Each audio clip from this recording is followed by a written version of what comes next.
bonsoir à tous, bonsoir à tous qui viennent d'arriver. On vous remercie pour la fidélité que vous accordez à nos divers événements. Donc, on était ce soir encore beaucoup d'inscrits. On est déjà plus de 60, donc les retardataires nous rejoindront au fur et à mesure. Ce soir, nous recevons donc le vice-amiral Arnaud Coustillière pour un sujet qui est l'asymétrie numérique et son impact sur la conflictualité. Cela nous permettra de traiter un autre aspect de la cybersécurité qui est différent de tous les autres sujets que nous avons l'habitude de traiter. Donc, je vais laisser l'amiral peut-être se présenter un peu plus en détail, brièvement. Ça sera, il fera bien mieux que moi. Et puis, je vous encourage à poser toutes vos questions tout au long de la conférence. Comme ça, on fera ça un peu plus interactif, malgré on n'a pas l'opportunité de faire ça en présentiel, comme vous le savez tous, au vu des restrictions sanitaires qu'il y a en ce moment. Mais dès qu'on pourra le faire, on reprendra en présentiel ou en hybride, selon les restrictions. Donc, on s'adapte à chaque fois. Et puis, je vous remercie à tous d'être là. Et bonsoir, Amiral. Oui, bonsoir à tous et merci à Jérôme d'avoir organisé mon intervention. Avec plaisir. Je suis très heureux de venir devant vous, parce que je crois que j'en connais quand même un certain nombre dans la pièce. Oui, très rapidement pour me présenter. D'abord, si j'ai demandé à Jérôme qu'il y ait des questions qui remontent parce que je trouve que parler 45 minutes en fin de journée, c'est un peu épuisant pour tout le monde. Donc, je préférais vous apporter mon témoignage et répondre aux questions et ne pas tomber à côté de la plaque en vous parlant de choses qui ne vous intéressent pas. Tout d'abord, oui, donc moi, je viens de quitter le ministère des Armées, hein, donc j'ai passé à peu près quelque chose comme 39 ans.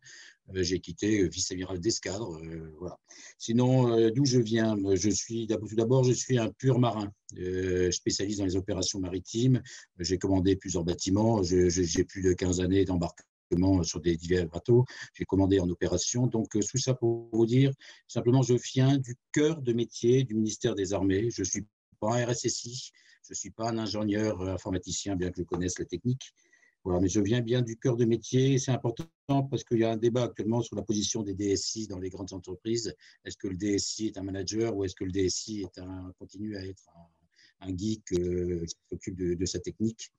Voilà. Donc ensuite, comme j'ai quand même fait une école d'ingénieur il y a bien longtemps, donc je me suis spécialisé dans les télécoms et par le fil de l'aiguille, les hasards de carrière fait que j'ai développé cette partie et j'ai à peu près plus de 20 ans à présent d'expertise dans le domaine des systèmes d'information et plus particulièrement du numérique du ministère des Armées. Et avec des 3 derniers postes qui sont ceux qui vous intéressent, j'ai été le DSI de la Marine nationale, donc système d'information type classique. Ensuite, j'ai eu la chance de prendre le dossier cyber à sa création à la sortie du livre blanc de 2008, qui était le livre blanc de 2008 qui demandait au chef d'état-major des armées de développer une capacité de cyberdéfense en appui aux opérations militaires.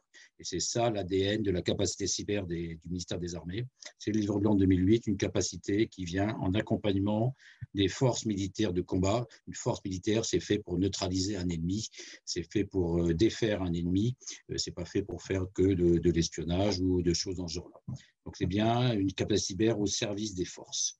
Ensuite, donc naturellement, j'en ai été le premier commandement.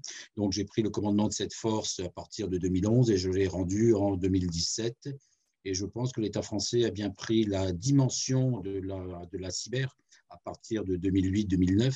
Si avant, on pouvait dire que l'État français était vraiment en retard par rapport à ses amis anglo-saxons, je pense qu'à partir de 2008-2009, nous avons pris le virage et il y a eu énormément de choses qui ont été lancées. D'ailleurs, vous savez voir combien de personnes nous sommes aujourd'hui à écouter cette conférence. Donc, quand j'ai pris mes fonctions, il y avait à peu près une centaine de personnes qui faisaient de la cyber pointue au sein du ministère. Quand je les ai rendues, j'étais à la tête d'un état-major qui faisait environ 70 à 80 personnes, à peu près de la taille équivalente à celui du commandement des opérations spéciales. J'étais totalement implanté dans le pôle opérationnel de Ballard, dans les zones de crise. Nous avions un centre opération armée H24, quasiment H24, et qui surveillait aussi bien les aspects défensifs que les aspects offensifs. Et les forces du ministère étaient passées, je dis une centaine à quelque chose comme 3500. Et je crois que dans la loi de programmation militaire, on est en train de monter vers les 4500. Donc, une vraie capacité de combat de fait pour produire des effets dans cet espace de conflictualité qui est devenu l'espace numérique.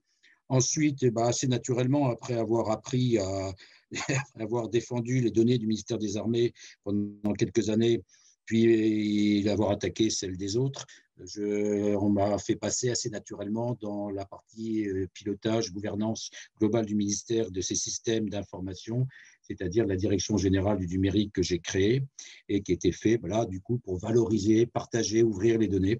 Donc, j'ai vraiment touché des doigts les deux côtés de l'espace numérique. Le côté positif, celui qui doit créer de la valeur, celui dans lequel le DSI travaille, dans lequel le DGNUM était en train de travailler, et de l'autre côté, le côté plus néfaste, celui du combat, celui de la maîtrise et celui de la lutte contre tous les nocifs qui sont dans cet espace. Et ces nocifs, on les trouve de façon dans une espèce de continuité entre ceux qui font des revendications, ceux qui sont dans la criminalité, ceux qui sont dans les mouvances non gouvernementales, ceux qui sont des terroristes, et enfin ceux qui appartiennent à des États, avec une parfaite continuité, je veux dire même porosité, entre l'ensemble de ces activités, beaucoup plus que dans les domaines qui ne sont pas virtuels. Toute cette longue introduction pour vous dire, oui, j'ai vécu ces 20 dernières années, donc j'étais plus un acteur pragmatique, donc je ne vais pas vous faire de grandes théories sur l'asymétrie dans le combat ou la doctrine, les évolutions. Donc ça, il y a des centres type IFRI, IRIS qui sont faits pour faire ça. Moi, je vais plutôt vous donner mon ressenti, mon expérience, mon témoignage. Et je pense que sur ces 10 dernières années, j'ai été surpris tous les 6 mois. Je pense que quand on regarde le numérique, la réalité dépasse de très loin la fiction. Et on voit bien avec tout le parcours parcouru entre les grandes attaques des années 2010 qui étaient de l'espionnage, puis aujourd'hui les crypto-lockers qui arrivent et qui déstabilisent des grandes sociétés comme typiquement Soprasteria, mais il n'y a pas qu'elle, il y en a plein d'autres, des grandes compagnies maritimes comme Maersk ou CMA CGA.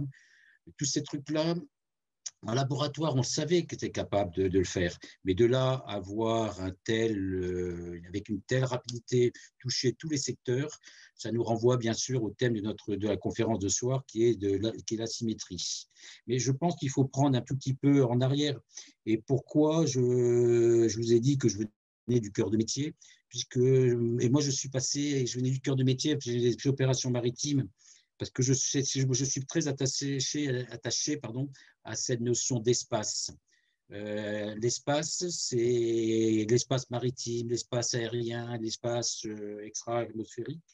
Ce sont des espaces par lesquels on fait passer des opérations, on fait passer des actions qui ont toutes pour but d'agir, de produire un effet dans l'espace réel dans lequel nous menons nos activités, qui est quand même l'espace terrestre, qui sont celui-là où nous vivons, là où sont les usines, là où sont les emplois, là où est le lien social. Donc, moi, je suis passé des opérations maritimes aux opérations cyber de façon assez naturelle. Pourquoi ? Parce que c'est bien derrière cette notion d'espace. Et le monde maritime, comme le monde cyber, c'est des espaces fluides, c'est des espaces mouvants, c'est des zones grises, il y a des zones d'ombre. La mer, il y a les fonds abyssaux, vous ne savez pas à qui ça appartient, vous ne savez pas ce qui s'y passe, c'est très mystérieux, ça fait peur. Bon, c'est un peu comme je veux dire, le net, je veux dire, toutes les parties enfouies du net, le darknet. Faut être initié pour pouvoir y aller. Puis il y a des zones où on n'est pas, c'est quelque chose qui n'est pas référencé. Je crois me tromper, mais en gros, le net qui est référencé, c'est à peu près 30% de l'ensemble des adresses IP mondiales. Le reste, il faut y être invité, il faut passer dans des dédales. Vous imaginez une ville sombre avec des tas de souterrains, les catacombes de Paris, et on se promène dans cet espace de rendez-vous. Donc, c'est des espaces c'est des espaces assez sombres que l'on ne maîtrise pas. Mais ce qui est intéressant, c'est de prendre un peu de recul, c'est pourquoi on en est là et d'où tout cela vient et pourquoi aujourd'hui les nocifs de toute nature peuvent se déchaîner de façon aussi asymétrique et produire des effets. Il faut revenir un peu à ce qu'est l'informatique. L'informatique, jusque dans les années 80-90 à peu près, c'était tenu principalement par les entreprises et on se contentait de modéliser nos processus pour essayer de gagner de l'efficience. Et puis en Europe, on aimait bien les normes, on aimait bien les télécoms, c'était tenu par les télécoms. Et jusque dans les années 90, on avait fait le Minitel, on avait fait des choses extraordinaires. Et surtout, c'était tenu par des grandes sociétés comme Deutsche Telekom ou France Télécom. Et elles ont été battues en brèche en l'espace de quelques mois, 18 mois à peu près, par la déferlante des technologies de l'IP qui sont arrivées et qui ont renversé cette norme avec une philosophie totalement différente. Autant la philosophie des grands opérateurs, c'était je garantis l'acheminement de l'information au bon endroit, au bon moment, avec la sécurité, la résilience et tout ce qu'on veut. Le monde de l'IP, c'est arrivé issu des facultés, issu d'une idéologie assez messianique américaine qu'on retrouve dans l'histoire stratégique américaine, qui était le partage. La valeur viendra du partage, et tout le monde. Et c'était un magnifique outil d'accompagnement de la mondialisation.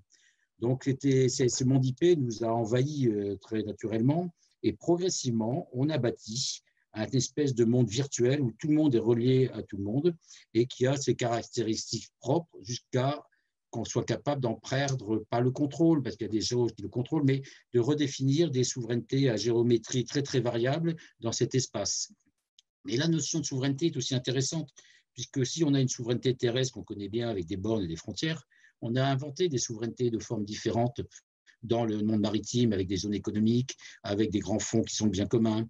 La souveraineté de l'espace est particulière, il y a un droit particulier à l'espace, et pareil, dans le monde aérien, vous avez donc on sait gérer, on sait organiser des souverainetés de nature différente. Et dans le monde numérique, on est en train de l'apprendre, et cette notion de souveraineté est quelque chose d'important, puisque quand on est confronté à des nocifs, c'est comment je remets un part de souveraineté. Et pour moi, la souveraineté, elle repose avant tout dans la cryptologie. Et voyez bien qu'aujourd'hui, tous les débats autour de la cryptologie vous ramènent aux lois sur la liberté. Qui a le droit de lutter contre les nocifs dans l'EHPAD, donc qui a le droit de décoder? Est-ce qu'on peut tolérer que les services américains décodent des choses sur le territoire français? Donc tout ça pour vous expliquer simplement que cet espace est complexe, que cet espace est interprété, est pénétré de beaucoup de choses, vient remettre en cause nos différentes frontières actuelles, et que pour retrouver une régulation dans cet espace, ça va pas être assez long. La régulation de l'espace maritime, ça a mis 300 ans, à peu près, et tout le monde s'est mis d'accord à un moment donné pour éradiquer la piraterie. Je pense qu'on n'a pas 300 ans pour réguler l'espace numérique, mais on voit bien que toutes les tentatives de régulation de cet espace sont compliquées. La Convention de Budapest pour la criminalité, peu de nations l'ont signée. Tous les débats à l'ONU pour faire émerger un droit sont compliqués, au point que le président de la République a lancé l'appel de Paris pour essayer de rendre plus sûr cet espace, parce que toutes les relations internationales avaient été un petit peu coincées autour de ça. Pour revenir de façon beaucoup plus pragmatique, qu'est-ce que j'ai vu? J'ai vu tout d'abord, quand je suis arrivé, 2010, pour faire simple, 2010, c'est la révélation de toutes les grandes opérations d'espionnage, avec des choses surprenantes. Un débat qui est monté très très vite entre le Premier ministre chinois et le président Obama. Des déclarations du président Obama très, très fortes sur l'affaire Sony. Et l'affaire Sony, pourquoi un président américain descend dans l'arène pour une attaque informatique contre un fabricant de jeux vidéo et de films? Déjà, on voyait prêter derrière cette affaire Sony des actions que l'on prêtait plus ou moins, selon des gens informés, à la Corée du Nord.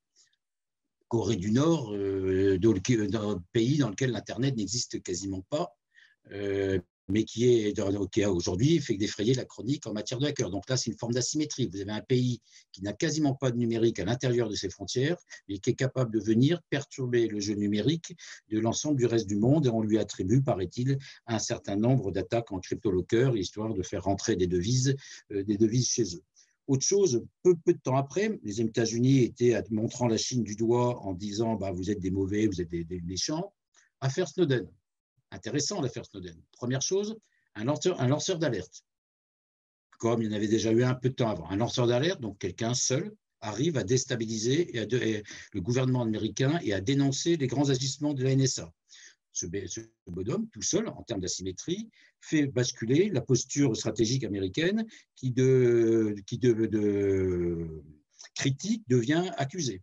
Très intéressant aussi Snowden. Comment les Russes ont récupéré Snowden, l'ont installé à Moscou, alors qu'avant 2014, on n'entendait absolument pas parler de la puissance cyber des Russes, même si on savait qu'elle existait. Mais sur la scène internationale, les Russes n'avaient pas de voix. Donc, à partir de 2014, eh ben, vous avez vu parler très fortement les Russes, vous avez vu parler très fortement les Chinois, et avec les États-Unis qui sont passés de position accusateur en accusé. Tout ça, quasiment, c'est quand même une remarquable observation en termes d'asymétrie. Tout ça du fait d'un seul homme, Snowden, qui a été dénoncé un certain nombre de choses. Après, qu'est-ce que l'on a vu? On a vu les premières affaires qui étaient les affaires, de Stuxnet. Stuxnet, c'était quoi finalement? Stuxnet, au contraire, c'est un missile de croisière, c'est une grande opération pilotée par un État, donc on n'est pas dans l'asymétrie, mais ça montre bien que l'arme informatique est capable de franchir un certain nombre de barrières et d'arriver à produire des effets au cœur d'un sanctuaire d'un grand pays, alors que ça ne déclenche pas d'éléments de guerre. Donc, c'est des choses qui sont assez intéressantes. Par contre, qu'est-ce qu'on a vu d'autre après 2014? 2014, c'est Daesh. Et Daesh, je voudrais m'arrêter un petit peu parce que c'est quelque chose d'horrible, d'assez remarquable en matière de doctrine, en matière de stratégie d'utilisation de la terreur et de bonne utilisation de l'espace numérique. Tout d'abord, Daesh est arrivé, et Baghdadi s'est cru avoir une destinée, mais Baghdadi n'a rien inventé. Il n'a fait qu'appliquer dans sa tactique des manuels de stratégie qui ont été écrits dans la fin des années 2009 dans les montagnes de l'Afghanistan. Et typiquement, pour ceux que ça intéresse, vous achetez un manuel qui est en vente en France, qui s'appelle le management de la sauvagerie ou le management de la barbarie. C'est un remarquable manuel qui se lit extrêmement vite et vous avez dedans toute la stratégie de propagande de Daesh avec toute la théorie du chaos que vous avez vu se dérouler sur nos territoires nationaux avec le terrorisme. En gros, la propagande de Daesh, elle a servi à trois choses. Première chose, il y a une première propagande sur le théâtre qui servait à terroriser les forces adverses, donc vous avez envoyé sur les téléphones SMS des têtes de décapités et ainsi de suite. Donc ça a limité l'ardeur au combat des forces régulières, par ailleurs mal payées, pas de problème. Donc ça, c'était un premier élément. Le deuxième, ça permettait de récupérer de l'argent et des subsides et de faire venir des combattants au Cham à travers ces propagandes, à travers ces chants, à travers ces films que l'on a vus. Et enfin, troisième utilisation de cette propagande, ça permettait de déclencher des actes terroristes au cœur de l'Occident, qui était la troisième zone de chaos qui devait être conquise après que les deux premières zones, terre d'islam puis le rayon proche de l'islam, devaient être conquis. Donc tout ça est théorisé dans ce bouquin. C'est assez intéressant. Autre chose qui est intéressant, c'est que les forces de Daesh, en capacité informatique, sont quand même en forme relativement limitée, lesquels on estimait à quelques dizaines de... Bon, voilà, je ne vais pas trop rentrer dans les détails, tout ça reste quand même très couvert, mais cette organisation, avec des compétences et peu d'argent, a réussi à transformer la Californie, le théâtre des GAFA, en sanctuaire numérique pour sa puissance. Chez Daesh, vous aviez quasiment tous les comptes rendus ce qu'on appelle les délibérations dans les villages qui étaient hébrités, c'est archive.org aux États-Unis, intéressant. Archive.org mettant des services gratuits à disposition du monde dans une vision assez messianique du partage, voilà, et se trouvait être en train d'héberger. Et comme ils ne contrôlaient pas les contenus, ils ne pouvaient pas savoir que Daesh avait mis chez eux des affaires d'appel au crime contre l'humanité. Deuxième chose, quand ils étaient chassés, poursuivis, ainsi de suite, ils se sont déplacés de différents endroits en différents endroits, profitant d'offres d'hébergement gratuits, professant de services comme Dropbox ou autres, où j'en passe, et des meilleurs. Et ils ont su gérer et s'infiltrer dans quasiment toutes les failles de notre écosystème numérique occidental et qui avaient du mal à prendre en compte cette dimension avant, bien sûr, que la coalition se réveille et que ce soit. Donc, cette espèce d'asymétrie avait été théorisée et était quelque chose d'assez intéressant à suivre. Je m'explique derrière ça, et une vraie guerre lui a été livrée. D'ailleurs, c'était un des axes forts de la ligne d'opération de la coalition. La coalition a livré un certain nombre de vraies opérations pour arriver à annihiler cette propagande. Et d'ailleurs, les propagandistes étaient traités comme des combattants à temps plein. D'ailleurs, dans la théorie aussi des documents, les propagandistes étaient au même niveau que les combattants de théâtre, que les combattants de terrain. Donc, cette propagande a été complètement intégrée à la dimension de Daesh et a fait une partie de sa puissance, ou du moins lui a permis de donner une certaine dimension. Bon, mon amiral, je me permets de vous couper. On a une question sur Daesh et sur les stratégies. Vous parlez de stratégie d'influence, c'est pour ça que j'en profite pour en parler maintenant. On nous demande comment pourrait-on expliquer que la France n'ait pas à lancer des opérations de contre-influence contre Daesh dans l'espace numérique, avec par exemple des vidéos de contre-propagande suite à ce qui se faisait. Vous avez pas, je pense que vous n'avez pas tout vu, mais bon, il y a des choses sur lesquelles je peux pas m'exprimer, mais il faut bien comprendre. Le mot contre propagande, il faut bien voir qu'il y a deux aspects. Il y a le premier aspect qui est de faire en sorte que la propagande qui part d'une certaine source n'arrive pas à ses destinataires. Donc là, les réseaux sociaux ont tous une logique. Les réseaux sociaux ont tous des mécanismes et vous avez là un certain nombre d'actes de cartographie, de comportement qui fait que vous arrivez à lutter contre ces flux et que vous savez que dans une affaire de propagande, vous avez très souvent un noyau qui conçoit le message, qui conçoit l'opération, un premier niveau de relais, un niveau ensuite d'amplificateur, puis après, une fois que ce truc-là est dépassé, c'est parti, vous ne pouvez plus les arrêter. Donc voilà, l'opération vous avez une opération qui peut se concevoir, qui est une opération qui contre la diffusion, puisque ce qui est important dans ce genre d'affaires, c'est que le message ne puisse pas atteindre sa cible et des délais de réaction pour qu'un message qui part sur Internet ne puisse pas atteindre sa cible se comptent en dizaines de minutes, qui n'est pas compatible des délais que demande des délais pour, faire disparaître un contenu illicite par des moyens légaux, même si des progrès énormes ont été faits. Ça, c'est deuxième chose, c'est la lutte contre les idées. Donc là, vous rentrez dans la sphère de la déradicalisation et c'est extrêmement compliqué de rééduquer quelqu'un qui est qui est parti dans une dérive terroriste ou sectaire, et ce n'est pas en aucun cas l'émission des forces armées, mais en France, si vous vous souvenez, à cette époque-là, vous aviez un certain nombre d'organismes qui avaient repris cette mission. Vous aviez le site Stop Djihadisme qui avait été créé, vous avez le préfet Gravel qui avait reçu cette mission, et vous avez un certain nombre d'associations, un certain nombre de médias qui s'étaient mobilisés pour faire un contre-discours. Voilà, ça répond à votre question. Moi, je note simplement que la propagande qui était galopante a été quasiment éradiquée et est restée à des niveaux extrêmement limités en quelques 6 mois. Voilà.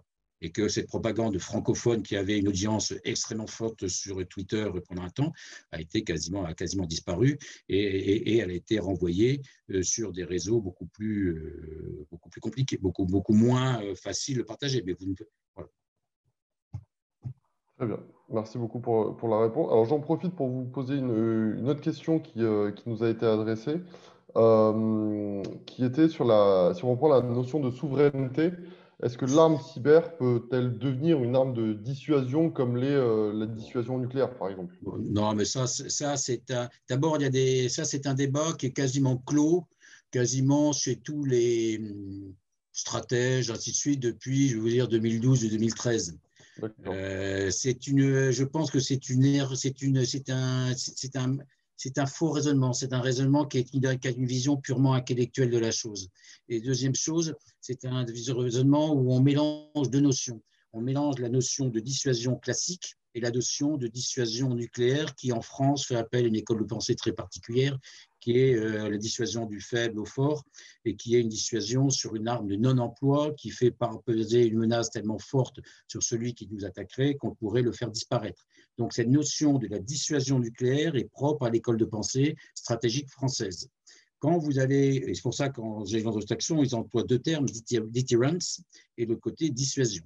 Si vous revenez dans le sens de la dissuasion classique, oui, bien sûr, ça s'applique. Dissuasion classique, c'est quoi? C'est que je renforce tellement mon dispositif de protection et de défense que ça devient trop cher de m'attaquer.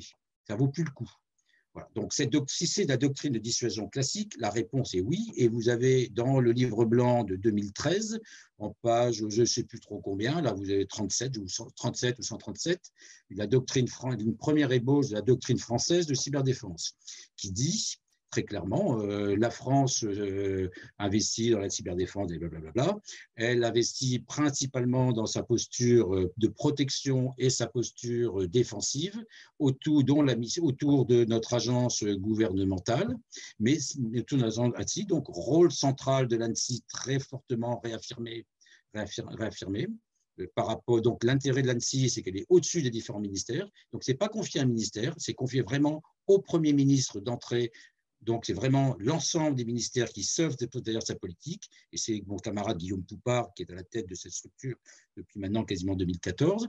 Et de l'autre côté, elle dit, si jamais les intérêts stratégiques, et non les intérêts vitaux, mais les intérêts stratégiques de la France sont attaqués, la France se doit le garde de répondre par tout moyen à sa disposition, en commençant par les moyens diplomatiques, policiers, légaux, sans s'interdire de recourir à l'emploi des moyens de coercition du ministère des Armées.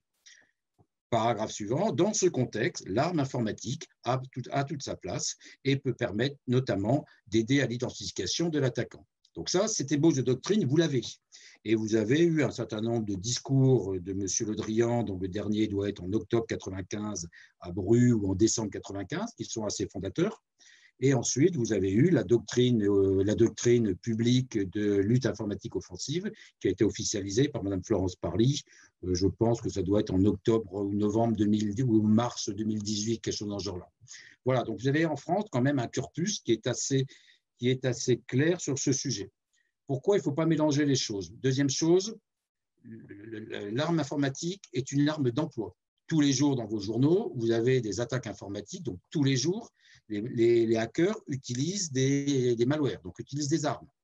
C'est comme si vous me parliez de dissuader des gens face à des kalachnikovs. Tous les jours dans nos banlieues, tous les jours il y a des armes de guerre, tous les jours en Afrique, il y a des conflits qui utilisent la kalachnikov.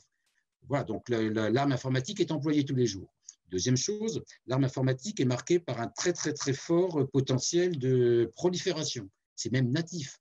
Une fois qu'un malware a été utilisé, il devient la propriété commune de l'ensemble de la communauté des spécialistes informatiques, donc des hackers.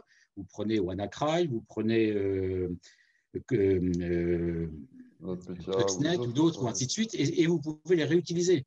Et ce qui est très intéressant, c'est que cette prolifération, il est de la responsabilité des États qui disposent d'armes informatiques, en premier lieu nos camarades américains, de ne pas rentrer dans cette prolifération, puisque vous avez bien vu dans les déclarations Snowden, un certain nombre de choses ont été révélées, permettant de remonter à des morceaux de code, et ces morceaux de code permettant de proliférer, pouvant proliférer, ont été utilisés, je crois, dans l'attaque WannaCry.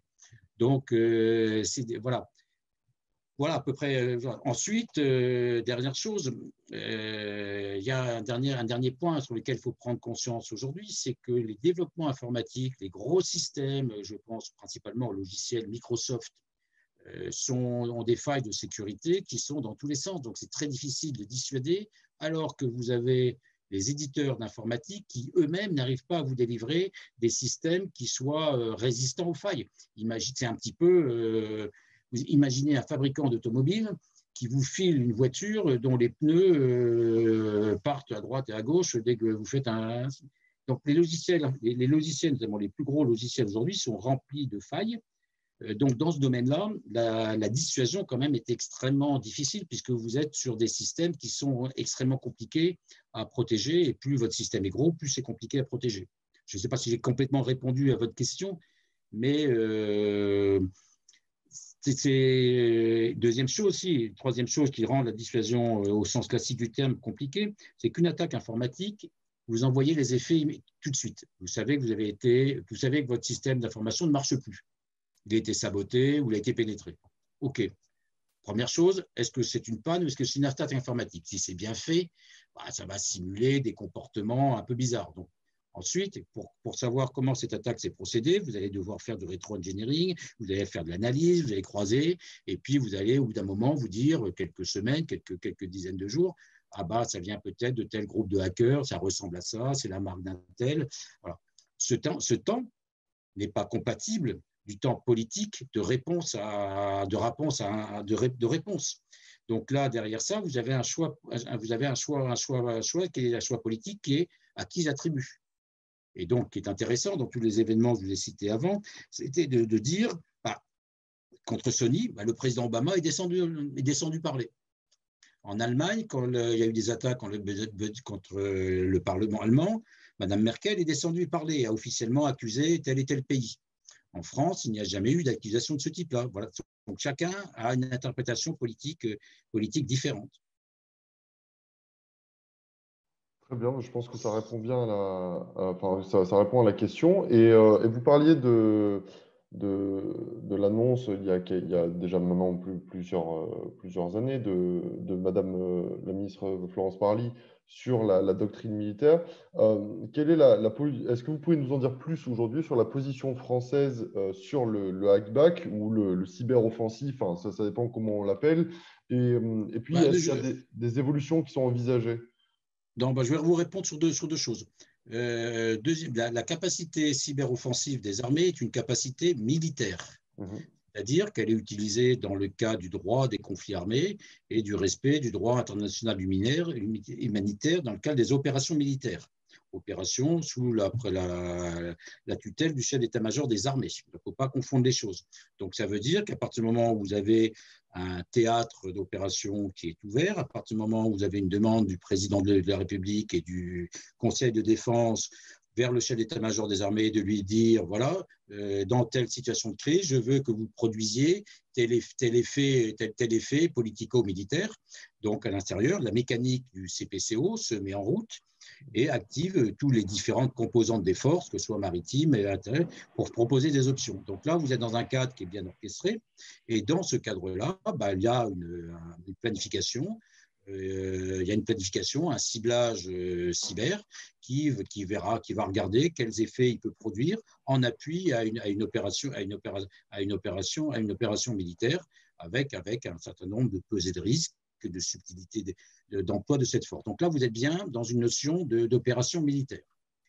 Le hackback, c'est autre chose.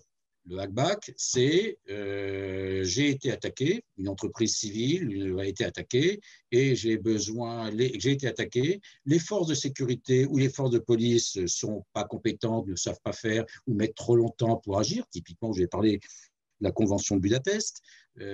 Typiquement, les moyens d'investigation des forces de police ou des forces type ANSSI se limitent au territoire national. Ils n'ont pas le droit de remonter dans les serveurs qui sont à tel endroit ou de remonter sur des rebonds de 15 serveurs qui vous ramènent à l'état d'un autre endroit. Dans ce cadre-là, on envisage de recourir à des entreprises privées. Donc, c'est la logique un petit peu du Marshall, ça vient des États-Unis, du monde anglo-saxon, et c'est quelque chose qui est assez proche de la logique du Marshall. C'est des débats sur la place des entreprises, des ESSD, quelle est la place des entreprises de sécurité privées dans l'emploi légitime de la violence. Donc, ces débats, vous les avez dans le numérique aujourd'hui, avec des rapports très intéressants, mais vous les avez aussi dans le domaine maritime face à la piraterie. Voilà. Donc, jusqu'où un État peut-il accepter de déléguer l'usage d'une force souveraine pour aller pénétrer quelque chose qui se passe à l'étranger pour cela. Donc, la position française de l'ANSSI est assez claire, c'est que l'usage de la force cyber, l'usage des outils de pénétration cyber et quelque chose qui est régalien et qui est entre les mains des services régaliens de l'État. Donc, soit nous avons des services de renseignement pour faire ça, ou autre chose. Et dans le cadre de la loi française, de la loi qui est sortie dans la loi de programmation militaire, vous avez un article qui dit pour faire cesser les effets d'une attaque, l'État français s'autorise l'emploi des moyens techniques adéquats pour faire cesser une attaque, les effets d'une attaque. Donc cet article de loi, en fait, donne une certaine sécurité juridique aux acteurs de la cyberdéfense, qui soient des différentes chaînes de responsabilité, pour aller faire un certain nombre d'actes techniques, donc bien sûr à l'extérieur du territoire ou à l'intérieur de systèmes qui ne sont pas les nôtres, pour faire cesser les attaques. Donc ça n'autorise pas le droit de faire de contre-offensive, ça n'autorise pas le droit de remonter pour une attaque informatique, par contre ça autorise le fait de nous préserver et d'arrêter les attaques qui viennent sur nos entreprises. Voilà ce qui est dans la loi de programmation militaire de 2013, j'ai plus de bêtises. Voilà. Ok, je pense que ça répond bien à la question qui nous a été posée. Donc, c'est des questions qui sont posées tout au fur et à mesure dans le chat. N'hésitez pas à poser. Là, il y a une question intéressante, comparaison avec un État comme Israël. Oui. Je pense que la première chose à comparer, c'est que l'Israël est un État en guerre. Donc, un État en guerre n'applique pas les mêmes règles de droit, du moins n'a pas les mêmes interprétations qu'un État qui est dans une situation de paix normale. Donc, en matière de cyber, Israël est clairement extrêmement performante, a un remarquable système de formation, un remarquable système de création de start-up à partir des unités de l'armée israélienne, mais c'est quasiment un peuple en guerre. Et effectivement, ces startups, ainsi de suite, vont chercher des marchés internationaux en ayant recours ensuite à des fonds principalement des Américains. Donc, vous avez une alliance qui est extrêmement puissante en matière d'entreprises de cyber, qui sont l'innovation israélienne testée et qui est amplifiée par la puissance financière américaine. Donc l'innovation dans le cyber, qui est pour moi extrêmement important, et souvent je disais, le cyber, c'est la rencontre entre une innovation technologique et une innovation technique, et le côté une innovation d'usage. Voilà. Et qui fait que c'est quelque chose qui est toujours en mouvement, et quand on a ces deux éléments-là, c'est innovation tactique et innovation technologique. Et c'est un élément de puissance et de force. D'ailleurs, Israël avait été l'un des premiers pays à répondre à une attaque cyber par une attaque physique, chose qui ne s'est pas forcément vue beaucoup de fois. Mais effectivement, il y avait eu le cas où le bâtiment d'où était censé provenir l'attaque avait été détruit. Est-ce que sur ces questions d'attribution des attaques, vous disiez tout à l'heure que la France ne se positionnait pas. Est-ce que c'est un sujet purement politique ou est-ce que vous pensez que c'est aussi un sujet technique parce qu'il est très difficile, et c'est la réalité du terrain, pour identifier d'où il y a une attaque? Non, mais quand je dis que je n'ai pas dit la France ne se positionnait pas, j'ai dit pour l'instant, je n'ai pas vu de président de la République, contrairement à ce qui s'est passé en Allemagne ou ailleurs, qui soit descendu dans l'arène, qui se soit exprimé pour attribuer une attaque avec un pays. Bien sûr, dans une affaire d'attaque informatique pour attribuer l'attribution, vous avez des marqueurs. D'ailleurs, la presse en est plein. Vous savez que telle attaque est pseudo-attribuée à tel groupe, supposé d'obédience chinoise, supposé d'obédience russe, ou ainsi de suite. Entre avoir ces analyses par des instituts, par des entreprises privées que vos services et vos services experts peuvent corroborer, et remonter à un État, il y a un passage qui est une décision politique. Dire que tel groupe de hackers mafieux a attaqué, ça n'a pas de portée de relations stratégiques internationales. Commencer à dire, non, le groupe de hackers, c'est plus vraiment des hackers, c'est des gens du tel État, et ainsi de suite, c'est plus du tout la même portée. Et les attributions que font généralement ces grandes sociétés informatiques, ils les font à partir de plusieurs semaines d'analyse, de recoupement d'affaires, ainsi de suite. Deuxième chose, les outils qui sont utilisés par un groupe A, attribués à un groupe A tel jour, ils peuvent être très bien utilisés par un groupe C qui se masque pendant un temps derrière eux. Donc, c'est un sujet complexe. C'est pour ça que les États ont des services de renseignement pour croiser les informations techniques, croiser les informations d'entraînement et permettre à un pouvoir politique de faire son intime conviction avant de faire une déclaration qui, quand elle est dans la bouche d'un président de la République, d'un Premier ministre ou d'un ministre de la Défense, a une portée tout à fait autre. Très bien. Et on m'a envoyé une question aussi. Selon vous, quel lien on peut faire entre entre la guerre asymétrique ou les guerres asymétriques et l'asymétrie numérique? Je pense que d'abord, la guerre est totale, la guerre est globale.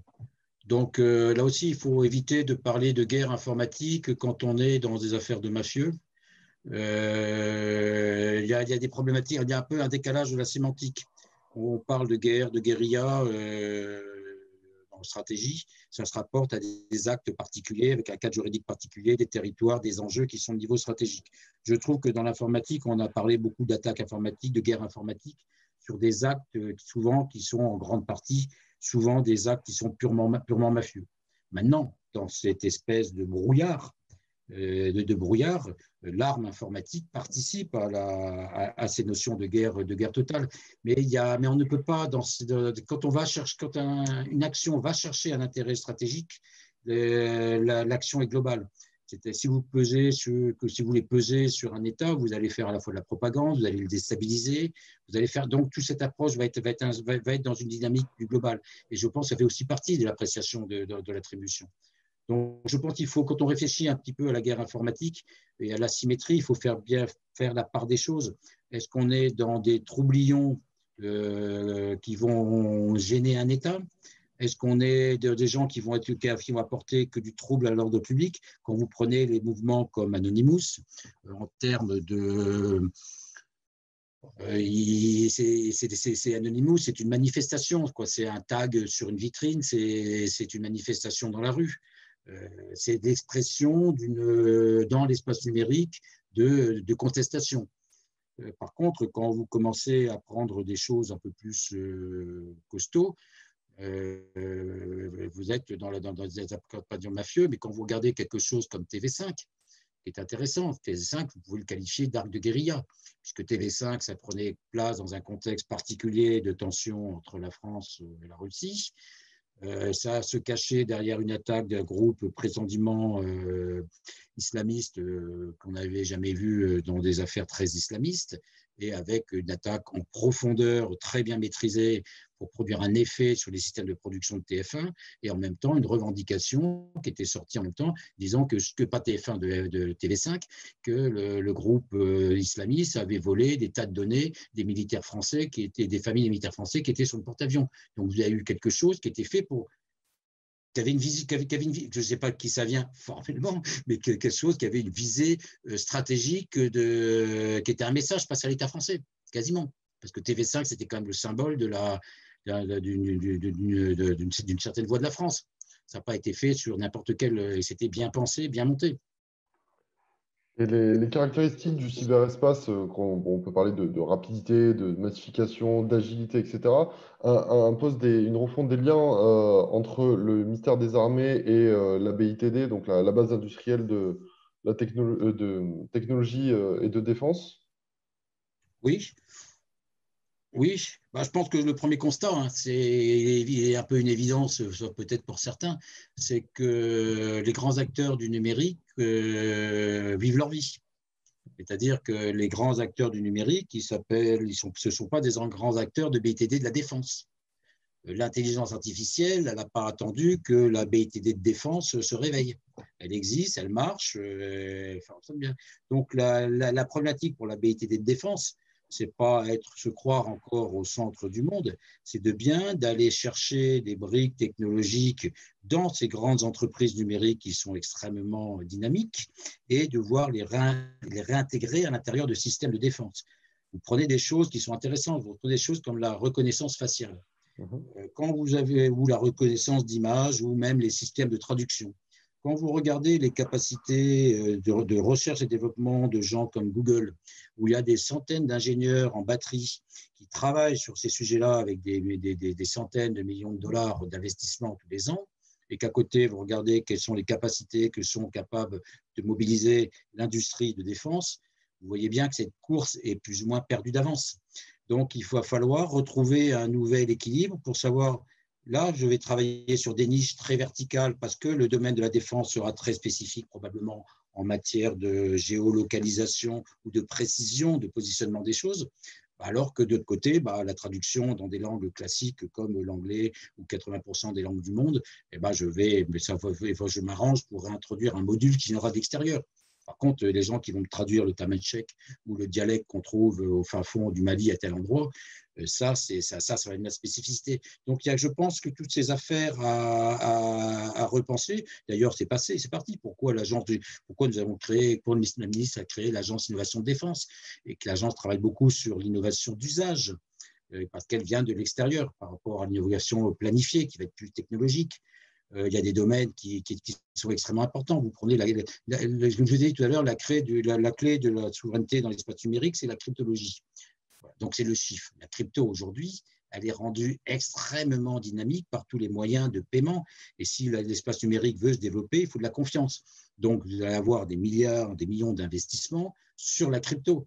Donc, on a une crypto qui est en train de passer à une échelle totalement différente de celle qui existait il y a 20 ans, qui était l'apanage de quelques industriels et de quelques services de l'État qui ont fabriqué des clés, des algorithmes qui sont spécifiques. C'est des confidentiels défense spéciale France. Là aussi, vous avez des changements de paradigme. Et je ne parle pas du quantique qui arrive, qui va permettre de se revoler.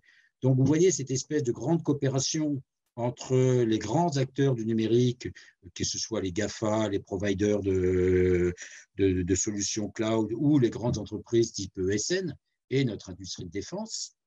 Il y a une porosité qui n'est pas faite aujourd'hui, qui doit davantage se faire. Donc, il y a des sociétés, bien sûr, comme Thales, qui viennent des grands champions de certaines verticales, mais ils ne sont pas non plus des grands acteurs du numérique.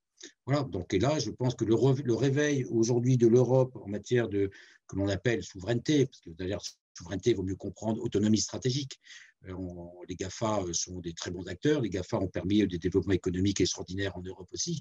Mais tout, c'est de retrouver un partenariat plus équilibré aujourd'hui.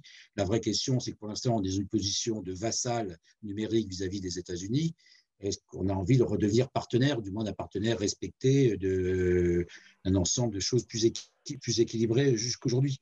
Donc voilà, si je peux vous répondre un petit peu dans ce domaine-là, il y a des choses très intéressantes qui se passent. Il y a des sociétés qui évoluent, je vous ai cité Thales, qui bouge bien, mais de là à devenir un grand acteur numérique mondial, non. Et ce n'est pas forcément le rôle d'un industriel de défense non plus de devenir. Par contre, un acteur de la confiance et de la sécurité, oui, bien sûr. Et vous parliez de souveraineté ou en tout cas d'autonomie stratégique et des États-Unis. Quelle influence a le cyber français sur l'OTAN et inversement? Là, je suis plus au fait des derniers éléments, mais la France est quand même un acteur majeur de l'OTAN. On a des commandements, on a le commandement de la transformation qui est sous une autorité française. C'est ce commandement de la transformation qui réfléchit à la cyber. Moi, quand j'étais comme cyber, je suis allé m'exprimer beaucoup de fois devant à l'OTAN, devant les ambassadeurs et ainsi de suite. Donc, je veux dire que la France a un rôle important dans l'OTAN et elle fait partie d'un petit groupe de nations qui sont assez motrices pour la prise en compte de la cyberdéfense. Au sein de l'Union européenne, c'est un petit peu la même chose. Mais l'Union européenne, c'est plus difficile. La conduite d'opérations par l'Union européenne est quand même sur des opérations qui sont d'une ambition moindre. Voilà, pour vous répondre. Après, il y a des choses qui sont compliquées parce qu'on peut coopérer très facilement pour défendre des biens communs ou défendre des systèmes communs. Donc, on peut faire une capacité, on peut partager de l'information, partager de la menace. Après, tout ce qui est action un petit peu spéciale, c'est réservé à des clubs très, très fermés, comme pour les opérations spéciales, comme pour les sous-marins nucléaires d'attaque, comme pour les porte-avions. La capacité offensive n'est pas donnée à toutes les nations, et toutes les nations n'ont pas les mêmes capacités dans ce domaine-là. Donc, vous rentrez après dans dans des clubs assez fermés, et puis derrière, pour que ça marche, il faut qu'il y ait des opérations, et avec un certain niveau d'emploi de la force. Ouais. Et donc, on a une question qui nous dit que Emmanuel Macron donc, a prôné en 2018, lors du forum sur la gouvernance de l'Internet, la paix cyber dans le monde. Est-ce que ça ne serait pas utopique quand on regarde l'efficacité des agressions actuelles et leur vocation à ne jamais Oui, être détectées ou de les bah, rendre… non, mais je l'ai un peu abordé tout à l'heure, c'est un peu le grand débat. Oui, il y a une part d'utopie, mais c'est surtout un message qui est lancé. C'est l'appel de Paris qui a eu lieu en novembre 2018 et qui a été réactivé la semaine dernière lors du forum pour la paix qui était lié à Paris. Aujourd'hui, quand on regarde le droit international, c'est clair, l'espace numérique, c'est un Far West et tous les nocifs s'y déploient et les États ont du mal à réguler. Voilà. Derrière, il y a des grands acteurs, il y a les États, mais il y a aussi les grands éditeurs de logiciels qui, quand même, délivrent des logiciels qui ne sont pas assez résilients aux attaques et qui reprochent aux États de ne pas en faire assez. Donc, il y a un débat assez compliqué et très intéressant, d'ailleurs, quand vous avez Microsoft qui désigne un représentant de Microsoft auprès de l'Union européenne et auprès de l'ONU, comme si Microsoft se considérait comme un État. Voilà, donc c'est assez intéressant à regarder et ça rappelle dans l'histoire un petit peu le statut des grandes compagnies des Indes qui étaient aussi puissants que les rois jusqu'au moment où les rois, étant un peu jaloux, c'est l'histoire de comptoir, hein, ont un peu gommé leur pouvoir. Mais je veux dire, dans l'histoire, des moments où on a vu des compagnies privées, représentants des compagnies privées, challenger les États, je dis ça c'est déjà vu. Et les États vont régarer. Voilà. Donc, pourquoi je pense que M. Le Drian et M. Macron ont lancé cet appel, c'est que tous les travaux au sein du groupe des experts de l'ONU qui ont commencé depuis les années quasiment, j'en sais rien, mais je veux dire 2005-2000, n'ont pas réussi à aboutir à définir un droit international qui couvre le cyberespace, et notamment un droit des conflits armés dans ce domaine. Ça s'est contenté de dire, de reconnaissance de tout le monde, le droit des conflits armés s'y applique, et avec quelques particularités. Donc, vous trouvez tout ça dans le manuel de Tallinn du Centre d'excellence de l'OTAN. Ensuite, comme ils n'ont pas réussi à faire un droit, ils ont essayé de travailler sur des guides de comportement, des règles de comportement. Donc, une sorte de charte d'engagement des États pour avoir des bons comportements. Là, ça n'a pas réussi à rentrer. Donc, finalement, les travaux de tout ce groupe d'experts sous l'égide de l'ONU n'ont rien produit. Et l'espace devient de plus en plus dérégulé. Donc l'appel de Paris, c'est un appel porté par la France pour dire arrêtons, que toutes les bonnes volontés viennent se coopérer pour voir comment on peut avoir un dialogue de paix dans cet espace. Donc oui, c'est quelque chose à long terme qui est fait aussi pour qu'on prenne conscience. Il y a un moment, ça ne va plus être supportable, je veux dire, pour être sous l'emprise de crypto-lockers qui viennent déstabiliser des entreprises, qui viennent déstabiliser en permanence l'économie. Ça rend cet espace qui normalement est censé être un espace de développement, de liberté et de progrès insupportable pour les activités. Donc, il faut bien faire quelque chose. Voilà, si je vous réponds. Très Mais au bien. moins, ça redonne une instance où finalement, ce ne sont plus que les États qui parlent, comme c'était le cas au sein de l'ONU, mais là, bien tous les acteurs de bonne volonté qui ont envie de parler. Donc, dans les acteurs de bonne volonté, vous avez aussi bien Kaspersky qui va parler à la même table que Microsoft, que Google, que l'État français, que l'État américain, que le think tank Géode pour la France, et j'en sais rien pour d'autres, il y a un think tank, que le CIGREF qui va être représenté. Donc, vous voyez, beaucoup de gens qui vont se mettre pour aborder ce problème. Au moins, ensuite, ils repartiront chez eux en se disant, non, il faut faire quelque chose. Voilà. Et est-ce qu'il y a C'est une part d'utopie, oui, je suis d'accord. Et est-ce que vous parlez de Géode et d'autres institutions ou d'autres entreprises dans vos exemples, est-ce que ce sont des solutions, des entreprises ou des structures qui sont favorisées dans les échanges? Et quand je dis favorisées, ça peut être, est-ce qu'il y a une préférence qui est faite pour les solutions françaises, voire européennes, sur le fonctionnement du ministère des Armées pour tendre vers cette autonomie stratégique dont nous parlions tout à l'heure, sur la souveraineté Oui, de nos données. bah, bon, maintenant, je ne vais pas parler à la place de mes successeurs, mais pour moi, il était inconcevable de mettre les… Autant on peut prendre de la technologie et l'intégrer à l'intérieur d'un système. Quand vous prenez les PC, les serveurs, vous pouvez vous lever tôt pour trouver des fabricants aujourd'hui encore français. Voilà, dans votre PC, tous les composants, ils viennent de X nations. Voilà, donc une fois que vous savez que à l'intérieur de votre système, de votre architecture, vous avez quasiment des composants qui, pris individuellement, ne sont pas de confiance en termes de technologie, et ben, vous les empaquetez, vous les mettez avec des air gaps, vous mettez structurés, ou vous mettez de la cryptologie nationale derrière quand les informations sont protégées, ou vous mettez qu'on s'appelle des passerelles, vous mettez des sondes, et c'est pour ça qu'il y a un certain nombre dans la cyber, un certain nombre d'outils qui sont considérés comme étant extrêmement régaliens, comme les sondes souveraines que développent un certain nombre de nos industriels avec la DGA, comme la cryptologie. Voilà.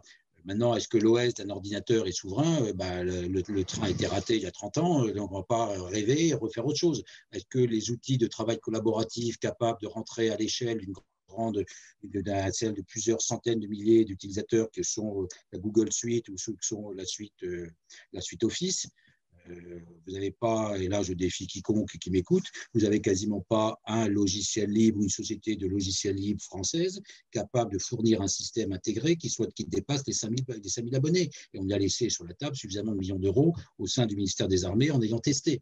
Donc, vous voyez bien que dans votre système d'information, vous allez être obligé de composer avec des systèmes extrêmement efficaces, mais que vous ne maîtrisez pas. Et voilà. Donc, par contre, le nouveau changement de paradigme, c'est tant que vous prenez de la technologie, bien sûr, il y a une préférence française à différents endroits. Le principal fournisseur du ministère des Armées en matière de SIC, c'est Thales. Ensuite, c'est Airbus. Les systèmes étrangers ne sont qu'équipementiers ou fournisseurs de briques. Donc, cette préférence nationale, elle existe. Ensuite, dans les marchés, vous pouvez avoir des clauses de sécurité. Par contre, mettre les données hors du cadre national, ça, pour moi, c'est inacceptable. D'où le fait que des discussions aujourd'hui sur le cloud, la stratégie cloud du ministère, parce que là, du coup, mettre vos données, pour moi, c'est un non-sens de mettre des données appartenant au ministère des Armées françaises, voire même des données de santé, dans un cadre juridique qui n'est pas exclusivement celui du cadre national ou européen. Je pense que là, on manque totalement de bon sens et que dans l'espace numérique, il faut revenir avec des notions de bon sens. C'est un espace comme un autre. Donc, il y a des règles, il y a vraiment des fondamentaux sur le contrat social entre l'armée ou entre le citoyen et l'État, sur lesquels il faut revenir sur des bons fondamentaux. Donc, bien sûr qu'il y a une préférence nationale qui s'exprime à travers des clauses de sécurité, mais d'un autre côté, il y a des réglementations européennes et ainsi de suite qui donnent l'ouverture à la concurrence. Voilà. Mais la préférence nationale ne veut pas dire acheter français par principe. Ça veut dire acheter aussi français dans le numérique sur des systèmes qui fonctionnent et qui marchent bien. Et moi, je remarque aujourd'hui que beaucoup d'acteurs numériques français, qui sont des grands acteurs, se sont construits assez loin de l'État. Voilà. Les grands succès, je vais en prendre deux. Je prends le succès d'OVH et le succès de Cladwatt. Je ne peux pas dire que c'était des acteurs qui étaient très, très proches de l'État français jusqu'à il y a quelques mois. Ils ont eu des succès planétaires et mondiaux. Voilà, je pense que déjà la relation avec l'État, la préférence nationale, ça se manie avec prudence. Quand on regarde l'exemple du cloud, Cloudwatt a été un parfait échec, le cloud souverain a été un parfait échec. Parce qu'il y a une relation, je pense, de trop de dépendance et trop d'attente vers l'État. On est un État qui régule. Donc je pense que le rôle de l'État, c'est d'acheter quand c'est possible en préférence française parce que le système marche bien, ou quand il y a des clauses de sécurité, mais c'est de créer les conditions d'existence d'un marché viable.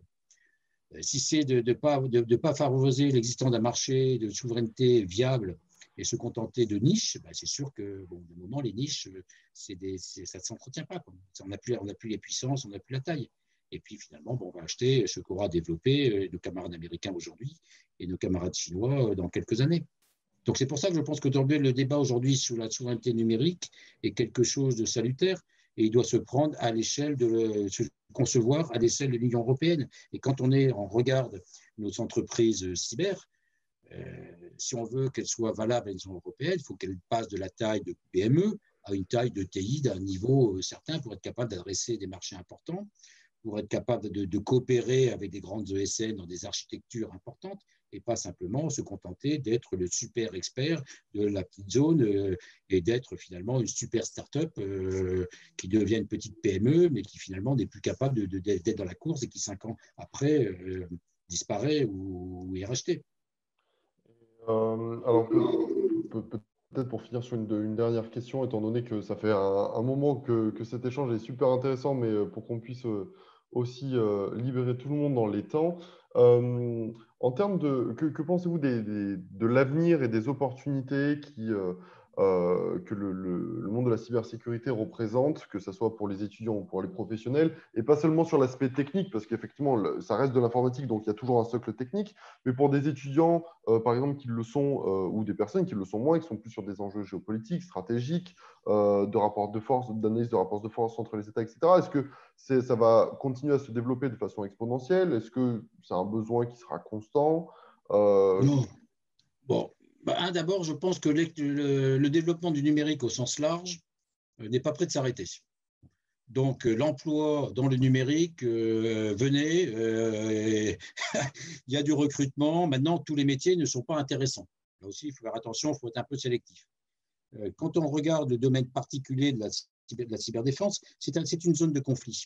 Quand vous regardez le domaine maritime, la guerre aérienne et tout ça, ou même l'arme,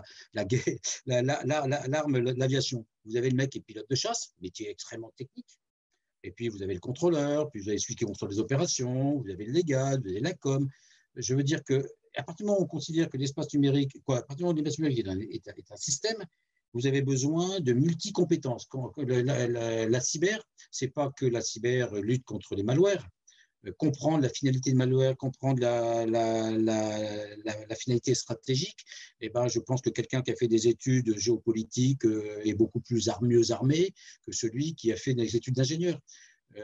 Quand l'attaque informatique, on parle beaucoup plus aujourd'hui de choses comme la threat intelligence, l'utilisation du comportement humain pour comprendre. Donc, moi, je crois énormément au brassage des cultures. Et je pense que dans ce domaine-là, ce n'est pas qu'un domaine technique. Bien sûr, pour faire du pentest, bien sûr, pour faire de la conception, il y a un background technique important, mais dès qu'il faut faire de l'assemblage, dès qu'il faut monter, dès qu'il faut comprendre le besoin du client, typiquement comprendre un besoin d'une chaîne défensive, il y a autant d'aspects humains, organisationnels que d'éléments techniques. Donc, c'est un domaine où je pense que tout le monde a sa place. Et je pense que des choses comme Sequoia, on recrute des gens qui sont aussi des analystes renseignements, qui apprennent le cyber. Je pense, moi, dans mon expérience, j'ai eu beaucoup plus de satisfaction en ayant réussi à rendre experts cyber des généralistes qu'en prenant des experts ingénieurs techniques pour essayer d'en faire des généralistes et des commandants d'opération. Mes chefs de mission, ou alors vraiment, il faut qu'ils soient à niveau. Voilà. Donc, dès qu'il faut manager, qu'il faut commander, ce sont les qualités humaines de la personne et c'est la capacité de prendre du recul que l'on est capable de faire soit à partir de la technique, soit à partir de sciences beaucoup plus humaines. Donc, je pense qu'il y a de la place pour tout le monde. J'ai parlé de légal, j'ai parlé de juristes, j'ai parlé de gens spécifiques, spécialisés en communication aussi. C'est un milieu de combat. Et je pense que là, il y a des tas de choses à faire importantes, mais il faut des gens qui soient capables d'avoir une mobilité intellectuelle importante, de changer de métier régulièrement plutôt que de s'adapter. Les métiers cyber, ça évolue. Vous avez des trucs, UX designer, UX machin, qui vont disparaître pour réapparaître. Les métiers de la cyber vont changer. Aujourd'hui, la threat intelligence, aujourd'hui, l'application de l'intelligence artificielle à des domaines cyber. On est loin de la SSI d'il y a 10 ans. Avant, on faisait des défenses paramétriques. Aujourd'hui, il faut faire de la défense en profondeur et aller chercher des traces d'attaque, des signaux faibles. Donc, c'est des technologies. C'est des technologies que l'on ne trouve pas que dans le numérique. On peut en trouver dans le traitement d'images à différents endroits. Donc, je pense qu'il y a beaucoup de place pour tout le monde. C'est une belle aventure. Moi, je regrette de ne pas avoir 30 ans de moins, au moins 20 ans de moins, et de recommencer. Moi, je trouve que c'est une belle aventure. C'est pour ça qu'en ayant quitté les armées, aujourd'hui, je reste très actif dans l'écosystème, aussi bien avec le pôle d'excellence qu'avec Géode ou avec l'appel de Paris, où je me suis mis au service du CIGREF. Je pense que c'est l'aventure de votre génération. Voilà, c'est l'endroit où il faut être. Je pense que L'invention de l'aviation au début, de notre siècle, le maritime est pareil, un certain nombre d'années, mais aujourd'hui, l'aventure, c'est la cyber et ça offre des dimensions qui sont extraordinaires. nous en Voilà. sommes ravis et je pense que ça peut conforter certains dans leurs divers choix, même si personnellement je suis intimement convaincu que, effectivement, au-delà de représenter des métiers d'avenir, en plus de ça, c'est vraiment passionnant parce que c'est un écosystème qui évolue en permanence avec des nouvelles choses à apprendre tous les jours. On ne reste pas sur un socle. euh, enfin, un socle qui est commun et qui n'évoluera pas au fur et à mesure des années. Amiral, je voulais vous remercier beaucoup pour votre temps et pour cette conférence. Je pense que ça a permis aussi de favoriser les échanges et de répondre aux questions de plusieurs des personnes qui étaient avec nous. Euh, J'en profite du coup pour parler aussi, on parlait de solutions souveraines ou d'autonomie stratégique. Et justement, vous parliez aussi de crypto. On parlera la semaine prochaine de la sécurité des moyens de communication, donc avec Olvid, qui viendra non pas parler d'Olvid, mais de la sécurité des moyens de communication type WhatsApp, Telegram, Signal, etc., qui sont des applications qu'on utilise tous aujourd'hui, hein, que ce soit dans le domaine privé ou dans le domaine professionnel. Donc j'invite toutes les personnes qui souhaitent à venir y participer. Et puis, on a parlé aussi un peu d'emploi et d'avenir. Et je me permets de rappeler aux divers chefs d'entreprise et autres personnes qui sont parmi nous que nous avons des étudiants avec de beaux profils qui font plein de choses tout au long de l'année, comme ces conférences et plein d'autres activités. Et que si vous avez des offres d'emploi, de stages, etc., n'hésitez pas à nous les transmettre ou à me les transmettre. Et nous pourrons les proposer à l'ensemble du réseau. Amiral, je vous remercie beaucoup. Je pense qu'il y a pas mal de remerciements dans le chat aussi. donc, donc je pense que ça a intéressé tout le monde. Et puis, je vous dis à bientôt. Ok, bah, bonne continuation. C'est passionnant. Ouais, à Bah, 60 ans, je suis encore passionné. Donc voilà. écoutez, il y a encore plein de choses à faire et Ah, je pense. je suis sûr que nous aurons l'occasion de rééchanger sur les sujets parce que dans 6 mois, ils seront encore différents et dans un an, ils le seront encore. Ok, Merci voilà. beaucoup, Amiral. Excellente Merci soirée. beaucoup. À Merci à bientôt. tous. Bonne soirée à tous. Bonsoir. Merci.